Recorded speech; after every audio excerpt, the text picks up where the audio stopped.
এটা জামাতে ইসলাম। এদের থেকে বড় বাতিল তো আমাদের কমে হঙ্গর কাউকে মনে করে না। ও আলেম ওলামা ইনারা। কোন আলেম কোনদিন কাউকে আচ্ছা গালি দিতে পারে? সে আলেম? এটা কোন আলেম আচ্ছা করতে পারে? ওনারা নিজেদেরকে আলেম দাবি করেন? আমাকে একটু উত্তর আচ্ছা দিবেন, আপনারা আলেম ওলামা যারা শুনতেছেন, আপনারা কিভাবে এরকম কাজ করতে পারেন, এরকম গর্হিত কাজ? যেই জুতা মারা মৌলানা সাদ সাহেবকে উপর শুরু করিয়েছিল আমাদের কিছু ওলামা একরাম, সবাই না, ছাত্রদেরকে দিয়ে, ওই জুতা কিন্তু ওনাদেরকেই মারা হয়েছে পরে। জালেমকে আল্লাহ তাআলা দুনিয়াতেও ছাড়েন না। আর মজলুম মুসলমান সে হলো। যদি কাফেরও হয়, মজলুম যদি কাফেরও হয়, আল্লাহ তাআলা তার সাথ দেন। মনে রাখবেন, বাংলাদেশের সরকারও এটা জানে, বর্তমানে সরকারও জানে আমরা মজলুম। এই জন্য গোল টেবিলে ওনারা ফয়সলা ওনারা করতে চেয়েছেন, কিন্তু ইনাদের কারণে করতে পারেননি। একজন আলেম, একজন ইমাম আমাকে মসজিদ থেকে বের করে দিচ্ছে। এই আলেমরা হইতেছে ইসলামের দুশমন। हुजूर अकरम सल्लल्लाहु अलैहि वसल्लम ने तमाम शादियों में कहीं पनीर खिलाया। আল্লাহ তাআলা এরকম আলেম দাওয়াতের মেহনতের মধ্যে রাখছেন, এদের মোকাবেলা করার মতো যোগ্যতা বাংলাদেশের সকলে মিলে পারবে না। স্যার, তোমাকে আমি তুমি বলতে বাধ্য হলাম। তুমি যদি মনে করো তোমার দাদার বাবা হযরত ইলিয়াস রাহমাতুল্লাহ আলাইহি, কারণ তোমাদের এলেম ওই পর্যন্ত পৌঁছে নাই যেখানে সাত সাত জমা করে কত এলেম পড়ছে জানেই না। তাফসীর মারিফুল কোরআনের মধ্যে এই কথা আছে, জানেই না। আপনি যদি অপরকে বাতিল মনে করেন, তাহলে আমাদের বাংলাদেশের সবচেয়ে বড় বাতিল আমরা যেটা আমাদের ওলামা ইকরামের মুখে শুনছি, সেটা আহলে হাদিস, সেটা সালাফিরা, সেটা জামাতে ইসলাম। এদের থেকে বড় বাতিল তো আমাদের কমে হঙ্গর কাউকে মনে করে না। তাহলে তাদের উপর কেন অ্যাটাক করতেছে না? তাদেরকে কেন হুম। বাংলাদেশ থেকে বের করে দিতে চাচ্ছে না? তাদের ব্যাপারে কেন হুঙ্কার নাই? তাদেরকে কেন মারতে যাচ্ছে না? তাদের মসজিদগুলো ভেঙে দেখ, তাহলে তাদের অফিসগুলোকে ভেঙে দেখ।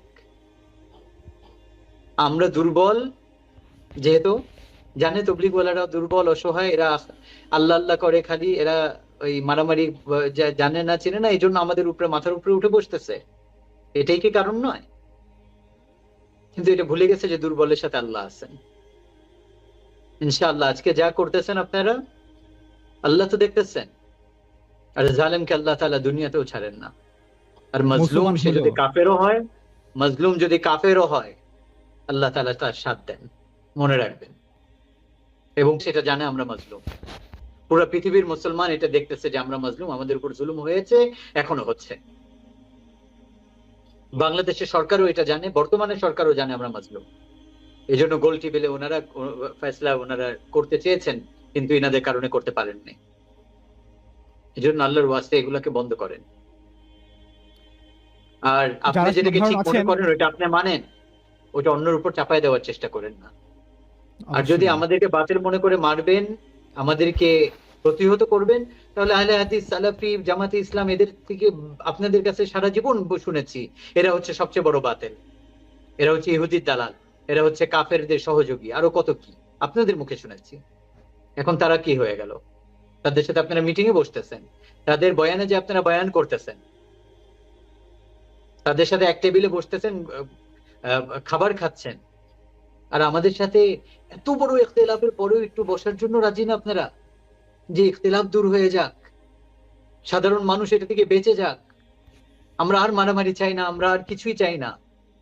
ঠিক আছে ভাই, আপনারা যেভাবে করতেছেন আপনারা করেন, আমরা আমাদের মতো করি, এতটুকুর উপরে কি আমরা আসতে পারি না? কিভাবে বললে আপনারা বুঝবেন আমরা সেভাবে বলবো, কিভাবে করলে আপনারা বুঝবেন আমরা সেভাবে করব। ইনশাআল্লাহ আপনাদের কাছে আমার আরজ, আপনারা আসেন, বসেন আমাদের সাথে, কথা বলি আমরা। একবার না, দুইবার না, 1000 বার বসতে রাজি আছি আমরা। ইখতিলাফ শেষ করেন, আমাদের সাথীদেরকে কাজ করতে দেন, মসজিদ থেকে জামাতগুলা বের করে দিবেন না। একটা কথা আপনারা বলেন আমরা ওলামা বিদ্বেষী বানাইনি। আপনি গত 7 বছরে একটা সেন্টেন্স, অনলি ওয়ান সেন্টেন্স, একটা শব্দ আপনারা যদি দেখাইতে পারেন আমাদের কোন তবলিগের সাথী বয়ানাতের মধ্যে, হ্যাঁ মাঠ পর্যায়ে অনেক সাথে অনেক কিছুই বলতে পারে, তারা ওটা গণনা না। আমাদের কোনো মুরব্বী কোনোদিন কোনো বয়ানাতের মধ্যে কোনো জায়গায় বা মৌলানা সাদ সাহেবের মুখে কোনো আলেম ওলামা বিদ্বেষী কথাবার্তা বের হয়েছে কিনা আমাকে দেখাবেন। ওলামা বিদ্বেষী আমরা কারা বানাই আলামিন ভাই জানেন? আপনি আমি বানাই।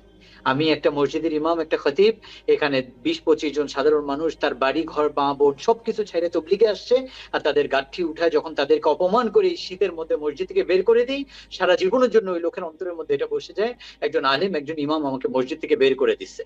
এই আলেমরা হইতেছে ইসলামের দুশ্মন, এই ইমাম হইতেছে ইসলামের দুশ্মন। তো ইসলাম বিরোধী আলিম বিরোধী কে বানাইলো একজন সাধারণ মানুষকে? আমরা তো তাদেরকে আপনাদের খেদমতে পাঠাচ্ছি মসজিদের মধ্যে, আপনি তার সাথে বসেন, যদি ভুল মনে করেন তাকে সময় দেন, তার কোনো ভুল থাকলে ঠিক করে দেন, তাহলে সারা জীবন সে আপনার জুতা সিধা করবে। আমরা কই পাঠাচ্ছি জামাত গুলাকে? প্রতিটা মসজিদের আর ইমামদের কাছে পাঠাইতেছি, আপনাদের কাছে পাঠাইতেছি তাদেরকে। আপনারা তাদেরকে বের করে দিয়ে আলেম বিদ্বেষী বানাচ্ছেন, আমরা তো আলেম প্রিয় বানানোর জন্য তাদেরকে মসজিদে পাঠাচ্ছি। আল্লাহর রাস্তে একটু বুঝেন, আপনাদের জন্য অনেক বড় মওকা এদেরকে ইলম শিক্ষা দেওয়ার, আপনাদের কাছে অনেক বড় মওকা তাদেরকে আপনাদের প্রিয় পাত্র হিসাবে বানানোর। সারা জীবন আপনার জুতা সিধা করবে, আপনার থুতু ফেলার আগে আপনার সামনে পাত্র নিয়ে দাঁড়ায় যাবে। তাদেরকে দিন শিখান, তাদেরকে মহব্বত করেন। মসজিদ থেকে বের করে দিবেন তো আলিম বিদ্বেষী আমরা বানাচ্ছি না, আপনারা বানাচ্ছেন। এই অপবাদ আমাদেরকে দিবেন না আমরা আলিম বিদ্বেষী বানাই। এই গত 8 বছরে জীবনেও কোনোদিন আমি এই নিজামুদ্দিনের পক্ষে আইসে যাও, পক্ষ অবলম্বন করো, আমরাই ঠিক, আমি জীবনেও বলি নাই, ওনারা বেঠিক, জীবনেও বলি নাই, একটা কথাও না।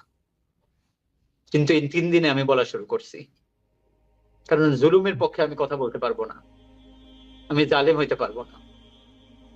হোসেন রাদিয়াল্লাহু তাআলা আনহু শুধু যদি মেনে নিতেন মুআবিয়ার ইয়াজিদের শুধু বায়াত, কি হইতো? কিন্তু না, জালিমের সঙ্গ দিতে পারেননি। জান চলে গেছে, কিন্তু জালিমের সঙ্গ দিতে পারেননি। ওনারা যেটা করতেছেন এটা ওপেন জুলুম, এটার সাথ আমরা দিতে পারবো না, আমি দিতে পারবো না। কি আছে আমার এখানে? গালি শোনা ছাড়া তো আর কিছুই নাই। সেই শিক্ষা অপরদের উপরে শিখাতে যে ওইটা কিন্তু পরবর্তীতে নিজেদের উপরে আসছে, এটা আমরা গত 4-5 বছরে দেখেছি। যেই জুতা মারা মাওলানা সাদ সাহেবকে উপর শুরু করিয়েছিল আমাদের কিছু উলামা একরাম, সবাই না, ছাত্রদেরকে দিয়ে, ওই জুতা কিন্তু ওনাদেরকেই মারা হয়েছে পরে। যেই মার্কাজ ভেঙ্গে সাথীদের উপর আক্রমণ করা, মুরব্বীদের গায়ে হাত তোলা শিখানো হয়েছে, ওই ছাত্ররাই পরবর্তীতে তাদের নিজেদের ওস্তাদদের রুম ভেঙ্গে তাদেরকে মেরে ফেলেছে। तो जैसा करनी वैसा भरनी, कमा तदीनु तुदानु, जैसा करोगे वैसा मिलेगा, যেমন কর্ম তেমন ফল। এই একটা প্রবাদ বাক্য মনে হয় পৃথিবীর সমস্ত ভাষায় আছে। তো যেটা করবেন ওইটা পাবেন, এটা মনে রাখবেন, এটা খুব সত্য কথা।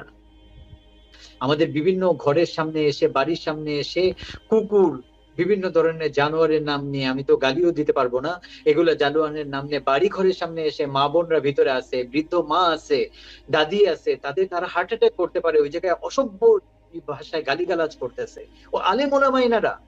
কোন আলেম কোনদিন কাউকে গালি দিতে পারে? সে আলেম? আলেম কাকে বলে কোরআনের ভাষায়?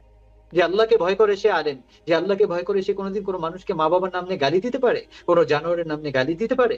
কারো বাসার সামনে এসে, রেসিডেন্সিয়াল এরিয়ার মধ্যে ঢুকে, আজকে জুমার পরে বিভিন্ন জায়গায় আমাদের সাথীদের বাসার সামনে, আমার নিজের বাসার সামনে ধানমন্ডিতে, এই জায়গায় এসে নাকি তারা অকথ্য ভাষায় গালিগালাজ করে মাইক লাগায়, যেখানে হাজার হাজার লাখ লাখ মানুষ, যেটা জীবনও কোনোদিন ধানমন্ডিতে হয়নি, ওনারা আজকে এই কাজ করেছেন। এখানে মহিলা আছে, বাচ্চা আছে, অসুস্থ মানুষ আছে, হার্টের রুগী আছে। এটা কোন আলেম করতে পারে? ওনারা নিজেদেরকে আলেম দাবি করেন? আমাকে একটু উত্তর দিবেন আপনারা আলেম ওলামা যারা শুনতেছেন, আপনারা কিভাবে এরকম কাজ করতে পারেন, এরকম গর্হিত কাজ?